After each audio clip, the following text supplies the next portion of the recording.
Getúlio Vargas era um ditador. Mas, peraí, como assim? Ele não tinha população do seu lado? Ele não entrou na guerra do lado dos países democráticos? Falaremos sobre essas e muitas outras dúvidas neste vídeo.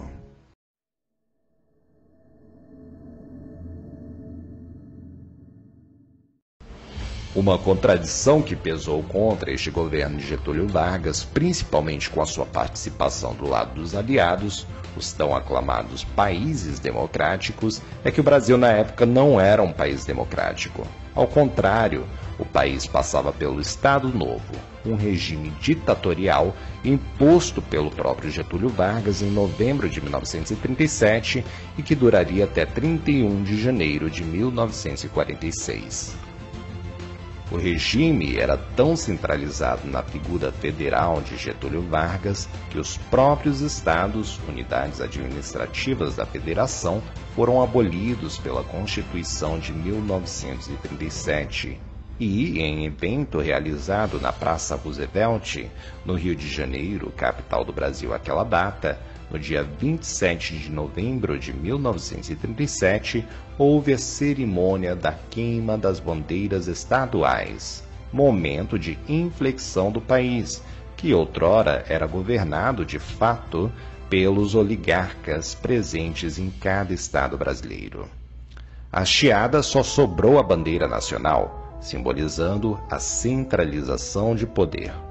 Se, por um lado, o regime ganhou tempo com a guerra, sendo ela um bom argumento para o governo adiar por tempo indeterminado a consulta popular que deveria validar a Constituição de 37, por outro lado, lutar contra o nazifascismo colocou em xeque a manutenção de uma ditadura no país. Em uma pira é feita a cremação das bandeiras estaduais, que desapareceram por um dispositivo da nova Constituição para serem substituídas por uma só bandeira, a nacional. A tensão política era grande. Oswaldo Aranha, nome de peso na política interna e externa brasileira, tendo sido nomeado ministro da Fazenda em 31 e ministro das Relações Exteriores em 1938, ambos no governo varguista, pede a sua renúncia da pasta, após o fechamento da Sociedade Amigos da América, organismo apoiador dos aliados.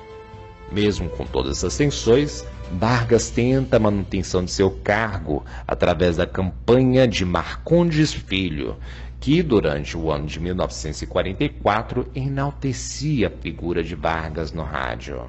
Entretanto, a oposição trabalhava contra a manutenção de Vargas no poder. Costuravam alianças com os militares que, na época, gozavam de muito prestígio por causa da guerra. Muitos intelectuais e escritores também pediam a redemocratização, como presenciado no primeiro Congresso Brasileiro de Escritores, realizado em 1945.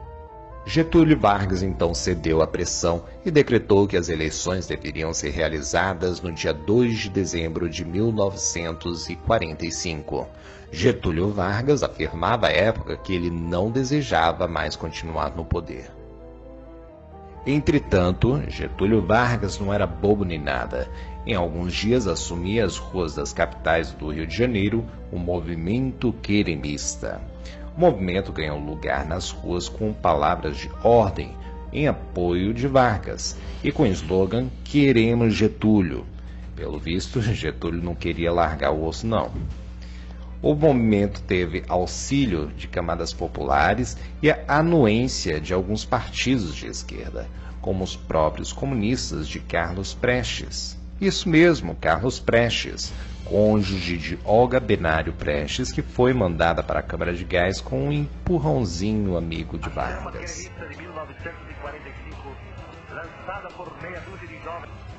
Várias articulações conspiratórias contra Getúlio Vargas foram feitas. Entre os principais articuladores delas estavam o ministro da Guerra, general Góes Monteiro, e o candidato do PSD à presidência da República e ex-ministro da Guerra, general Eurico Gaspar Dutra. Os conspiradores contavam também com o aval do embaixador americano no Brasil, Adolf Berle. No dia 25 de outubro, Getúlio nomeou seu irmão Benjamin Vargas chefe de polícia do Distrito Federal. Circulavam rumores de que, ao assumir o cargo, Benjamin prenderia todos os generais que estivessem conspirando contra o regime. Essa nomeação funcionou como uma espécie de gota d'água. No dia 29 de outubro, Getúlio Vargas foi deposto pelo alto comando do Exército e, declarando publicamente que concordava com a deposição, retirou-se para São Borja, sua cidade natal. No dia seguinte, José Linhares, presidente do Supremo Tribunal Federal, assumiu a presidência da República para transmiti-la em janeiro de 1946 ao candidato vitorioso nas eleições, Eurico Gaspar Dutra.